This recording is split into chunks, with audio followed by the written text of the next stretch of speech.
बीड आणि अहिल्यानगर जिल्ह्यामध्ये झालेल्या मुसळधार पावसामुळे माढा, करमाळा, मोहोळ या तालुक्यातील सीना नदीकाठच्या अनेक गावांना 8 दिवसांमध्ये दुसऱ्यांदा महापुराचा सामना करावा लागतोय। सततच्या महापुरामुळे या भागातील शेती पूर्णपणे उद्ध्वस्त झाली आहे।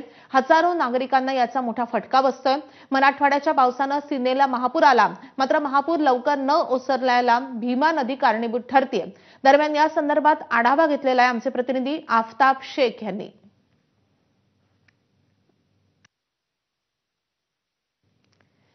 आपले प्रतिनिधी सुनील दिवान यांनी हा सगळा आढावा घेतलाय।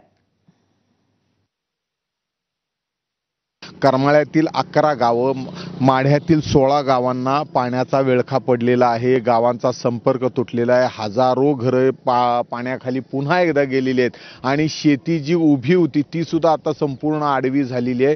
ही भीषण अवस्था वारंवार या भागात या पावसाळ्यात येण्याचं कारण असं आहे की सीनेचा पाणी जे आलेलं आहे महापुराचं ते लवकर ओसरत नाहीये आणि त्यामुळेच दुसऱ्यांदा हे महापूर आलेलं आहे। मराठवाड्यात बीड आणि अहिल्यानगर भागात जो पाऊस पडतोय ते संपूर्ण पाणी सीनामाईच्या पोटात येतं आणि हे सगळं पाणी सीने नदीतून करमाळा, माढा मार्गे सोलापूर जिल्ह्यात प्रवेश करत असतं। आता या पाण्याला पुढे जायचा मार्ग जो आहे तो सीना आणि भीमेचा संगम कुडल संगम इथं होतो।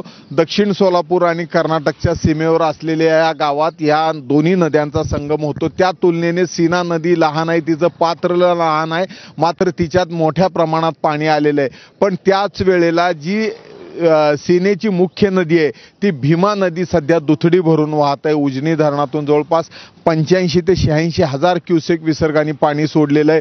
त्याच पद्धतीने या परिसरात ज्या मोठ्या प्रमाणात पाऊस झालेला आहे त्याचंही पाणी या भीमा नदीत असल्यामुळं ही भीमा नदी ज्या वेगाने सध्या वाहते त्या तुलनेने सीना नदीचं पाणी या भीमा नदीत मिसळत नाहीये आणि त्यामुळं सीनेचं पाणी लवकर ओसरत नाही असं चित्र आहे। तज्ञांच्या म्हणण्यानुसार भीमेचं पात्र विशाल आहे। भीमेच्या पाण्याचा जो दाब आहे त्या दाबाने सीना नदीचं पात्र लहान असल्यामुळं तेवढं पाणी वेगाने सीना नदीचं भीमेत मिसळत नाहीये। भीमा आधीच ओव्हरफ्लो होऊन वाहत आहे, त्यामुळं या भागातला सीनेचा पूर जो आहे हा लवकर कमी होत नाही, पाणी लवकर ओसरत नाहीये। कॅमेरामन सचिन दाडेसह सुनील दिवाण, एबीपी माझा।